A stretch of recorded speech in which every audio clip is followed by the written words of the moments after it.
This is my instrument presentation for recording studio practice aimed at learning objective 2, to identify and evaluate the key components involved in the design and construction of musical instruments and how this impacts on recorded sound. So, this is a guitar. It has 6 strings and it's made of wood. It is a stringed instrument, as you probably just gathered from that.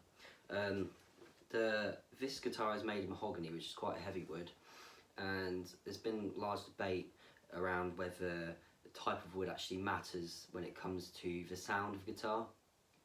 So I did do some research into this, and I went on to Fender.com where they explained their view on it. I trust them because they have been making guitars for years and they're a very well renowned guitar brand.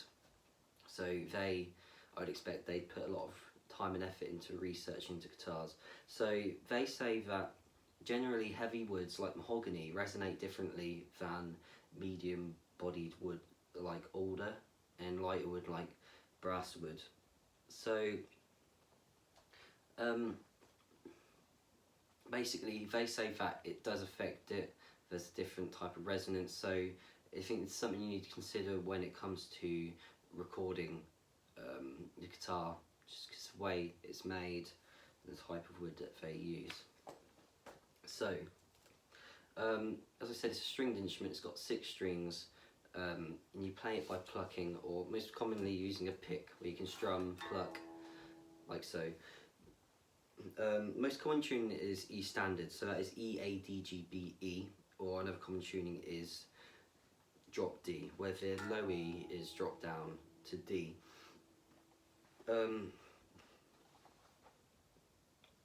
When it comes to your strings, you want to make sure that they're always in good condition. You don't want them to rust, otherwise if it rusts and you touch one of the pieces separating the frets, then that will rub and you will notice that in the recording. Or it just affects how long it can ring, just the overall sound of the strings. So you want to change strings every 2 to 3 months just to make sure they're always in good condition. These strings are the Super Slinky strings by Ernie Ball, and I have another guitar where I use the Beefy Slinky so I can tune to a lower tuning. And staying on topic of strings, you want to make sure that the action is good on the guitar. You don't want an action which is too low, you don't want an action which is too high. If it's too low, that's when you get fret buzz, and mainly when you play open notes, that will just really come through on recordings, just because it'll just be an annoying sound. You just don't want it there. But if it's too high, it's going to be way too far away from the frets, and it's just going to be hard to press down, which will affect your playing, which overall will just affect the sound of recording, just because you might not be able to play to your full potential. So if they are too high, then that means that the neck is bowed, or sometimes the bridge has come up, so you need to fix the bridge down, or you need to go to the truss rod, which is a rod through the neck of the guitar, and tightening and loosening that either helps straighten or bow the neck of the guitar, because if it's too straight, then you might need to bow it a bit just to raise the strings. So, as I said, the main tuning is E standard. To change the tuning, you have got tuning pegs up here. You've got your tuners which the strings are wrapped around. If you tighten them, it raises the pitch of the string. If you loosen it, it lowers the pitch. And to keep in tune, I use the Boss Chromatic tuner, which is TU2. I always need to make sure that if I'm recording, I'm in tune, just because if I'm out of tune, this recording, it might be it might be different at different instruments, and it just won't sound right. It will just have an adverse effect on your recording. So yeah, you got the neck, you got the frets. So when you press down on the frets, the higher up the neck you go, the higher the pitch. If I play an open note like so, that's the lowest pitch I can get on that string in this tuning, However, if I go to say the 7th fret, that's a lot higher in pitch. That's the same string, so open 7. The frets are marked out in intervals of 3, 5, 7, 9, 12, 15, 17, 19, 21 and 24. 12 is 1 octave higher than the open note. So here's an open, and then 12, that's an octave higher. And then if we want to go an octave higher on the same string, some guitars have 24 frets like this one, and that's 24 frets. So there you go. So talking about what guitar has, so most guitars have 2 key bits, which is body and neck. This guitar is different though, it's just one single cut. They say that that's supposed to help allow the resonance and allow the strings to ring out for longer. Just like how Fender says the type of wood affects that. It just means there's one bit, so it just travels through the whole guitar. You can feel it in the whole guitar. You got pickups. These are active pickups, so they are powered by a battery. Here's where the battery is put. It's a 9-volt battery, and it's mainly used in rock, and I wanted to look into why that is. So there's an article by tonetopics.com where they say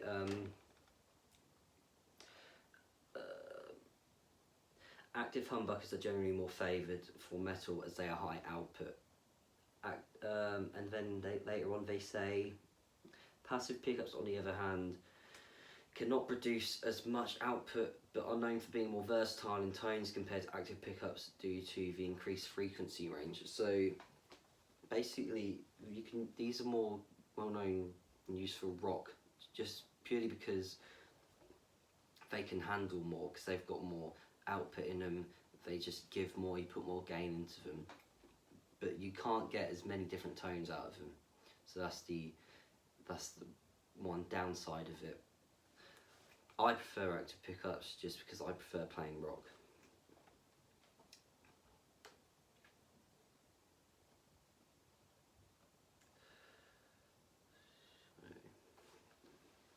As I said, guitars are bridge. This is where the strings are fixed down. Most guitars have a fixed bridge. This one has Floyd Rose, so it moves and affects the pitch of the strings, and they're also fixed up here at the nut, which they're fed through. Here you've got a volume knob, which affects how much sound is coming through. So if you're recording and this is all the way down, you'll not get any sound. All the way up, you get as much sound as you can out of a guitar. Here is the tone knob, so that affects the clarity, whether it's low end, high end, just of the sound. And then you've got the pickup switch. So at the moment it's in the middle, so I'm using both pickups. If I move it down, I'm using the bridge pickup, and then if I move it up, I'm using neck pickup. Most of the time, if I'm recording guitar, I'll use the middle pickup or the middle switch where I'm using both, just because it's not too low end, it's not too high end, it's just kind of in the middle. So that's mainly for rhythm. However, I'm doing leads, I'll use the bridge pickup. That's mainly because if I'm doing lead, there's a chance I'm going to do a solo, and when using the bridge pickup, it's more high end, so it just pick up. And if I'm doing a solo, chances are it's going to be higher at the neck. So that's why I'd want to use that. So there's a big difference between how you get a sound out of an electric guitar and an acoustic guitar. So here's an acoustic guitar. It's hollow, so when you play strings, it's sent into the body and then just comes out, and that's how sound is made. Whereas if I'm trying to make a sound out of the electric guitar, when I pluck the strings, it's sent into the pickups from the vibrations from the metal strings into the pickups, through the guitar.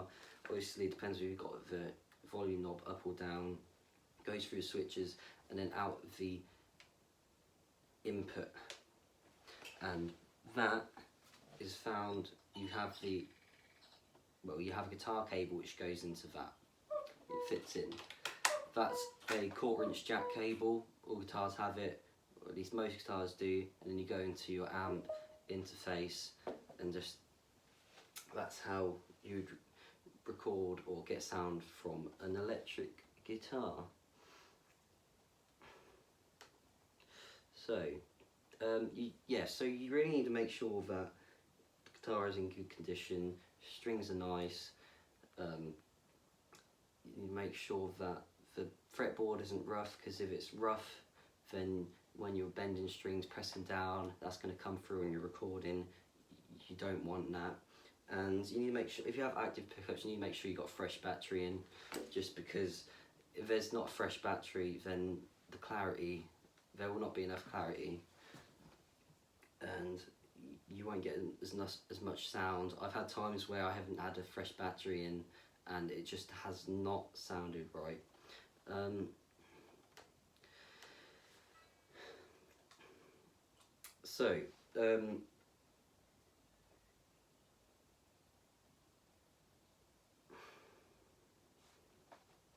When it comes to recording your guitar, I prefer miking up an amp, because I prefer using settings on an amp and from the guitar, and then going straight into the mixer, as opposed to using an interface such as this. This is a Focusrite Scarlett 2i2. So this would go. I'd plug from guitar into the laptop. However, I prefer miking up guitar, as it just sounds. I just get a better sound. Unless you've got a good plug-in on your computer, then you'll get a nicer sound from that. But plugins can cost a lot, but so can amps. But you can use an amp for a performance, you can use an amp to record, and it also depends on what type of mic you're using, the quality of mic. When